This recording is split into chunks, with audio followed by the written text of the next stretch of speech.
This caused several other people to yawn. We'd been using our heads so much that everyone had finally gotten a little sleepy. Jessica, who'd been silent and irritated the whole time, quickly stood up. "I'm going upstairs with Maria. We'll watch TV or something." "Okay, I'll go up too." "Hey, why don't we all play cards upstairs?"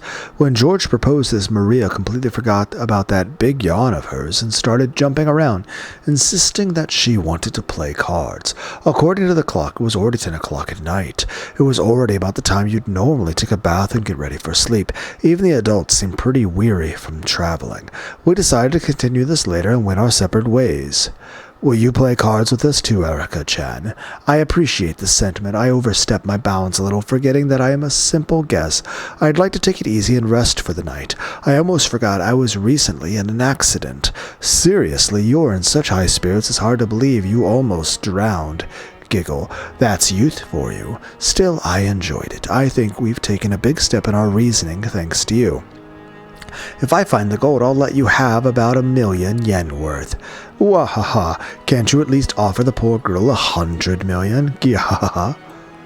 "No need to bother. I'm only interested in solving the riddle. Well then, if you'll excuse me, good night." "Yeah, night." "Oh, you aren't going upstairs, Battler-kun. I'm getting a bit interested. I think I'll think things through here just a bit longer. If I can figure out the list of characters that makes up the first toilet, I bet the road before me will open up all at once." Everyone went up to the second floor one by one. Only Aunt Rosa remained behind, cleaning up the coffee cups everyone had been drinking out of. Kairi-san and some others had offered to help, but Rosa had refused and was washing them all alone. Since I'd just been treated to such delicious coffee, I decided to help too. I wasn't just doing it because I felt obligated.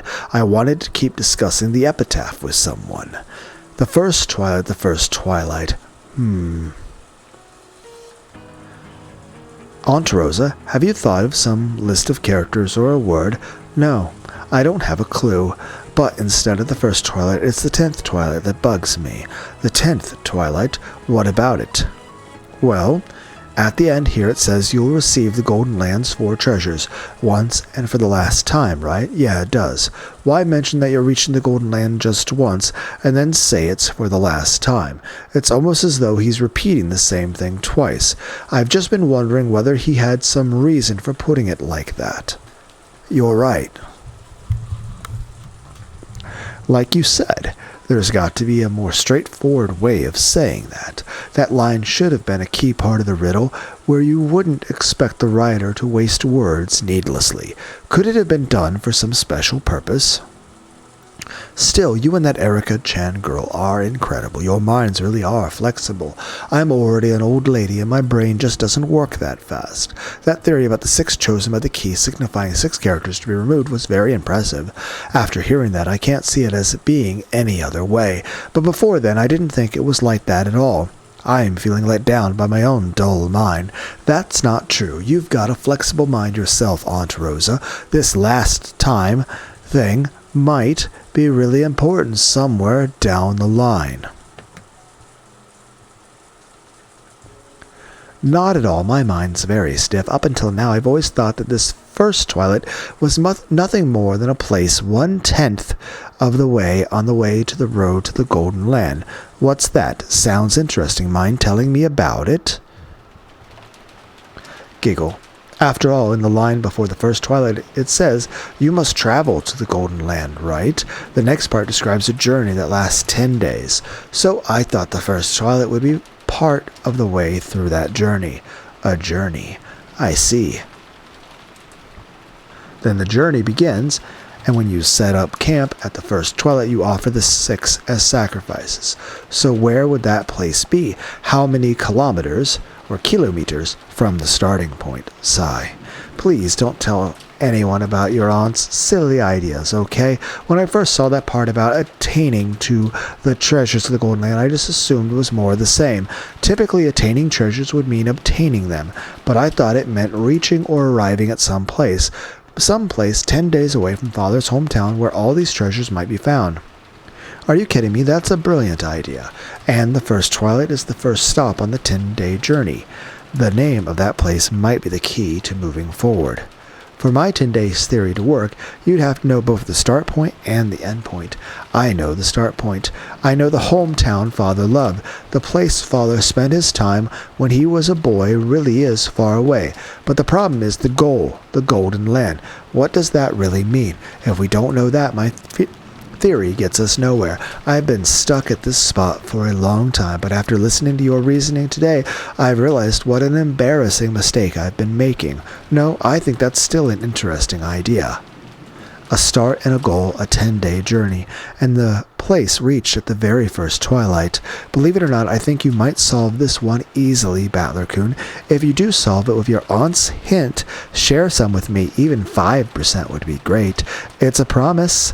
Despite being my aunt, she gave me a smile and a wink, which would have made a man's heart jump as I helped her wash the coffee cups. I kept pondering the epitaph's riddle in silence.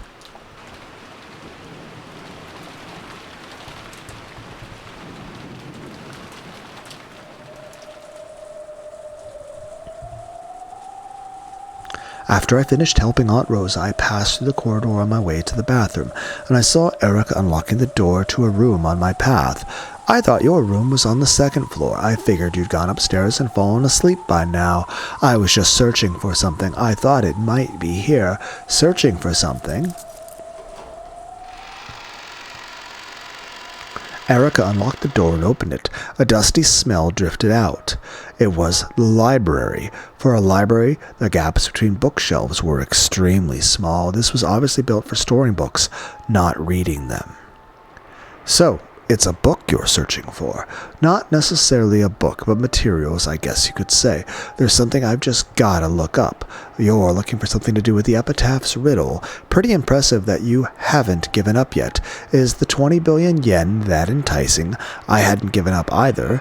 Apparently being stubborn is something we both share. Of course not.